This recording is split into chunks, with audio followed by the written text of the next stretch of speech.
Black True Crime is a podcast that researches and discusses murders committed by Black offenders.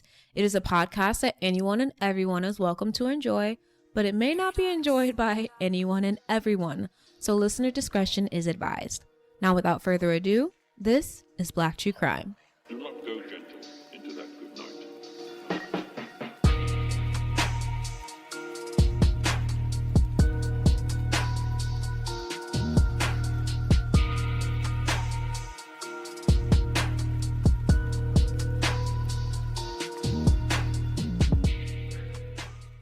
Hello, everyone. Hi, everybody. I'm Kayla. And I'm Kristen. And welcome to Black True Crime. If this is your first time here at the show, welcome and hello. Hi, guys. What's going on? Come on in. Okay, well, today we're super excited about this case. Well, I can't say we because Kristen doesn't know what's going on. I'm super excited about this case because we're really going to start banging out listener requested cases. I have been getting off track because I find a case that I like and I'm just like, fuck the schedule, I'm just going to throw it in there. But we're not going to do that anymore. So we're going to stick to our schedule and bang out these listener requested episodes. And I'm excited about this one because it really pissed me off. And there was an episode made about it on this show called I Am Killer. So, okay. Kayla, do you like to be upset? to an extent, I think. I like things that cause me to react emotionally. That's what I think I like. Okay, Kristen, are you ready? Let's get into it. All right. November 7th, 2000 started out as a day of celebration for a Missouri man and his family. A family that truly loved him despite his mistakes and his flaws. And yet on that same day, this man decided that he would try to kill them all. Join us as we discuss the violent, vindictive snake that is Deandra Buchanan. Shout out to listener Ohima Layla for requesting this case. That's a pretty name. Thank you, Ohima. Thank you, Ohima. So yeah, this case is about to get disrespectful. Irritating. Yes. Deandra Buchanan was born on September 24th, 1973. Kristen, what happened in Black history in 1973? Okay, guys. So picture this. 1973, Thomas Bradley, for those of you guys who remember this from our previous cases and our TikTok, he was finally elected as the mayor of LA on May 29th, 1973. Nice. Remember, he was the first and the only Black mayor of LA so far, and he happened to be the longest serving mayor of LA to this day. Period. Wow. He served, I think, 20 years. Yeah. Also, on October 16th, just 5 short months later, another first happened with Maynard H. Jackson being elected as the first Black mayor of Atlanta. Oh, dope. Yes, he served 3 terms, being the second longest serving mayor in Atlanta. And people valued him so much that they renamed the Hartsfield Airport, which was originally named after William Hartsfield, who was the longest serving mayor. They renamed that airport Hartsfield Jackson International Airport or International Atlanta Airport because of his service and because of what he did. That led to the expansion of the airport. Right. Oh, that's so cool. Yeah. So those are 2 little tidbits. If you want to know a little bit more about Maynard Jackson, then stay tuned. I will be posting a TikTok soon about it. Yes. Okay? Follow us on Black True Crime TikTok. Thank you, sister, so much for that trip down history lane. That was fun. For sure. Okay. So Deandra, born September 24th, 1973. He had both parents in his life, even though they were like super young at the time. And he grew up in the church because his grandparents had a huge effect on like how he was raised because his parents were so young when they had him. Kristen, please. Kristen, what is that? Are we already at a what's it giving? Yes. Well, did you not see the same picture I saw? I've seen it so many times. Okay, so you know he's attractive. Goodbye. Next. Oh my freaking God. Listen, if you're dark skinned, it's okay? You got a chance. That's just what it is. That's not true. I love all colors. That's true. I love dark chocolate, but I love all colors. Anyway, Kristen. So his grandparents encouraged him, and his parents encouraged him to be active in sports and focus on school. He was really into like science and stuff like that. Yeah. According to some of DeAndre's cousins, even though they were a close-knit family, they would always go to their grandparents' house to go play with DeAndre's toys. They said he always had everything. He was spoiled rotten.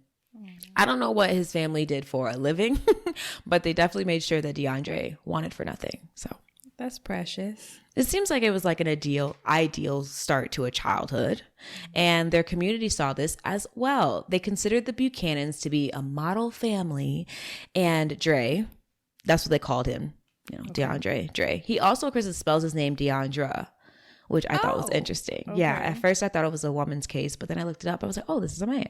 Yeah, that used to be my best friend. Yeah. Mm-hmm. Yeah. Things change. So shout out to Deandra if she listens. So that's the nicest thing you've ever said to her. Ever said about her. Correct. Yes. So Dre was basically the center of the family, and he seemed to be on a really bright path until one day he wanted to ride with his father on his motorcycle. So his father was like, kind of a badass in that way. And he would ride with him sometimes. But on that day, his dad said, nah, you can't come with me. And, Dre threw his little fit, kicked in the sand and stuff like that. But he said he knew not to get too crazy because his daddy would, pop him quick. Right. Period. So, he stood behind, and his uncle came and got him a little bit later and literally took him to the scene where his father was dead. No. After a motorcycle accident. Yeah. No. So literally lift up the tarp and you see your dad type of thing. Why the heck would he take him there? That's why I think that plays a part into why he's so mistrustful with his family in the future.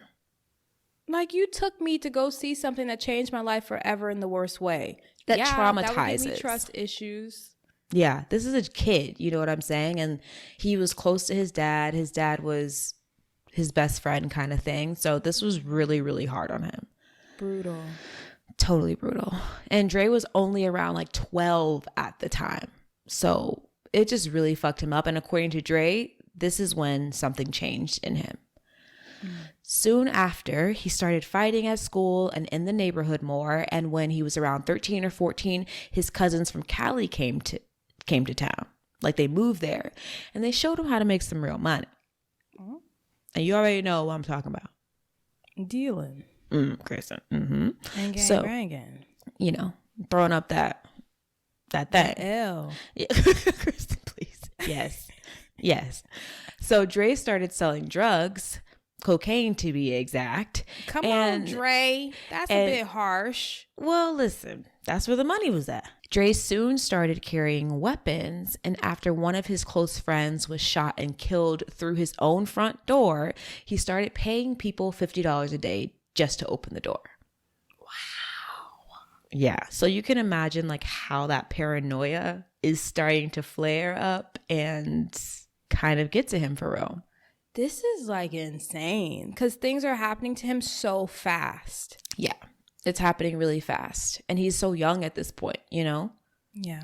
So he was so paranoid. He got like a security system installed. He had security protocols for people that would come over and things like that. It was just, it was becoming the White excessive. House. Yeah, it was. But, when you are fearing for your life, I don't think anything can be too much other than like using deadly force against someone. I mean, yeah, you're selling crack. So like you need to be protected. Yeah. You're selling crack out of your house. Like, come on. So these cautionary decisions were still in place, and maybe even more so after he met a woman named Angela. Well, she wasn't really a woman. She was 16 years old. Oh, well, wasn't he young as well?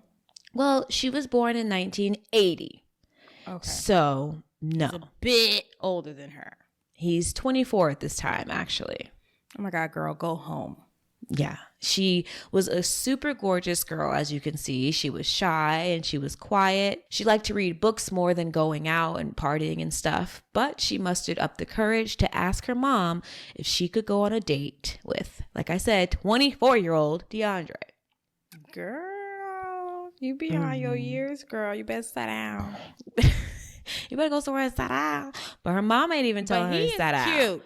So what are we gonna do? It's giving trout mouth. Like, no thanks. Anyway. She didn't. So Angela's mom. You're so annoying. Wow. Y'all have to get on Patreon. Kristen's face worth the price of $3 or more. Come on now. Anyway. The least you could do. It's the least you could do. Make your own day. Okay. Her mom agreed. So Angela's mom agreed to let her date this man only if she was able to meet him first. Okay. Big stipulation. And when they met, you know, he was super charming. He was super respectful. As you can see, he was like clean cut and he just wooed them, the whole family. Yeah. And he was raised in the church, so you know he has some sense. Yeah. And he probably used everything he learned in that moment. Absolutely, because a lot of people were saying after his dad died, he turned into like this very angry, aggressive type of person, right? Yeah. And I think him being able to turn that off just shows, okay, manipulator, red flag, you know, red flag.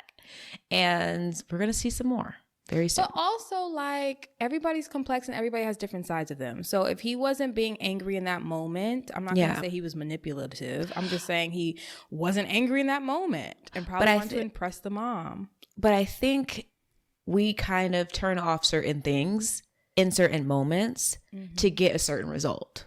And I think that's what he was doing because, like I said, we're going to get into it more. Wasn't real. Okay. So after their courtship was approved, they started dating and basically just fell for each other right away. After being together for 3 years, the couple welcomed their first daughter named Deandra, and in 2000 welcomed their second daughter, Drisha. Oh my gosh, this is a beautiful family. Kristen, I feel like I've seen them before type of thing. Right. It's like so I feel like I real. know these babies. I know this mom. Yep. It just feels really real. And Angela was an amazing mom. Loved her kids down. And she loved other people's kids. And when I say that, I mean Deandra was out here cheating on Angela and had 2 sons outside of their relationship. And as you can see on the screen right now, if you're watching, you know, on Patreon, she loved them kids too. She loved them kids. So it's just heartbreaking. I couldn't imagine, Kristen. Let it be me. I was going to say, she's better than me. Better than I'll ever be. Kristen, in my wildest dream. So, yeah, I would have been the fuck out. And I'm sure you guys are wondering, like, why Angie stayed. And it's a tale as old as time. She was scared.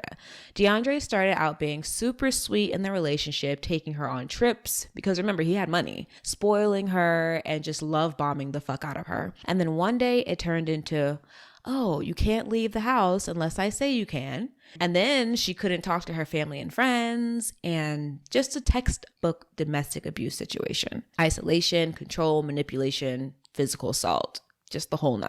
Like, ew, what is up with men needing control?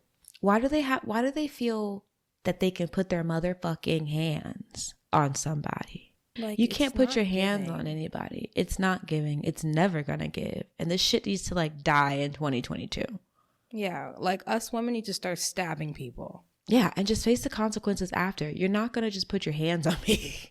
It's not gonna go down like that. You know? But Angie was going through it all. She was dealing with it all. And Deandra didn't want her talking to her mom anymore and wanted complete control of her life. So it's not even just extended family, friends, people that genuinely wanted the best for her. Her own mom. Like, I can't even talk to my mom. Are you joking? Yeah. Like, that would have started problems. That alone. 100%. Because one thing about me, I'm going to talk to my mom. Angie even had to call the police on Deandra one day because he'd violently attacked her. According to Deandra, is that his name? I don't think I'm saying it right. Every time I see it, it's Deandra. I want to say Deandra. I've been okay. They called him Dre, so you're saying it right. Dre. I'll just say Dre. So according to Dre, his security paranoia got to him that day because while he wasn't home, someone told him that there was a woman in his driveway that was dropped off by a car full of men. So Deandra knew nobody was supposed to be going to his house at that time. So naturally, because he's an abusive control freak, he asked Angie who the men were, and, you know, the woman, and Angie's like, that's just my cousin. Like, she just came over for a little bit, whatever. He wasn't satisfied with his answer, and according to him, he grabbed her and pushed her a couple times. Okay. Corny. Okay. We already know that's probably a lie. But according to the police report, which I think I actually have, a little snippet of it, Angie said he chased her around and beat her with a baseball bat. Oh my gosh. Yes. Her mom was also present at the time, and she even said that she had to step in between the couple so he couldn't like physically get to Angie to hurt her more. And she said that she told him, you have to leave the house. And as he was leaving, the mom went to start calling the police. And that's when Dre came back and he grabbed Angie and said, quote, you will never see your baby again if you don't come with me. Like, oh, I'm going to jail. It's more than just, it's narcissism. It's giving narcissism. Yeah, Whoa. he's definitely a narcissist. There has to be other negative words so we can use, because I feel like I always am calling a gross, abusive man a narcissist. And it's because they probably are. That's probably the right term to use. Yeah, and if I follow this guy on TikTok who is a narcissist, so he's been airing out all his dirty laundry. And like, it gets really gross, like really just manipulative just because they can. Yeah. So yes, this is giving whole narcissism. I hate it so much. He was later arrested on domestic violence charges, but the couple would reconcile. Good God, Dre. What happened? I was about to say, you thought he was cute? You were wrong. Quote unquote, was. Dre lost his mojo. He is not cute. Not cute. On another occasion, one of Dre's cousins described how Angie showed her welts on her body, starting from her collarbone down to her knees, and they were from Dre beating her with a wire hanger. Like, where the fuck do you get off? Where did that even come from? Like, Angie. I know. Angie, take your kids and go to your mama's house. Go to your mama's house. Kristen, literally, I was just about to say, Angie's mom was extremely worried about her daughter and wanted her to feel that she could leave anytime. It wasn't like Angie didn't have anywhere to go. You know, her mom fully told her she should not be staying there. She needs to come home. But Angie she wasn't ready, I guess. And, you know, there's 4 kids and 2 of them aren't even hers, so she can't just take them. Right. So that's probably even weighing on her heart more. Exactly. In 2000, the courts had legally banned Angie and Deandra from having any communication. And this was due to the domestic abuse case. Wow. But Deandra had such control over Angie, she kept going back. And on November 7th, 2000, Deandra would attack Angie for the last time. I hate this. Moment of silence. You want to take a break? A little ad break? That'd be nice. Let's do an ad break. Okay.